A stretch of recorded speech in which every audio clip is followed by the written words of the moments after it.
или за централа на Певски, или за някакъв хотел, или бъде съборена, както събориха доста сгради в центъра на София, символизиращи българска държавност.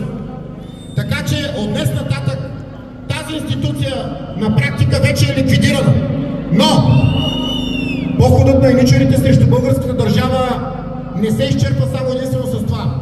Предстои да бъде ликвидирана и другата институция – Народно събрание. Защото макар и в момента вътре народните предатели да са повече от народните представители, все пак това е институция, която символизира България.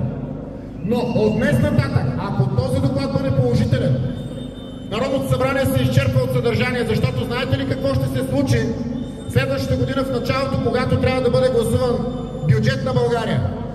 Ние, представителите на вас, българския народ, няма да имаме право да гласуваме бюджет, който не е одобрен от Европейската комисия.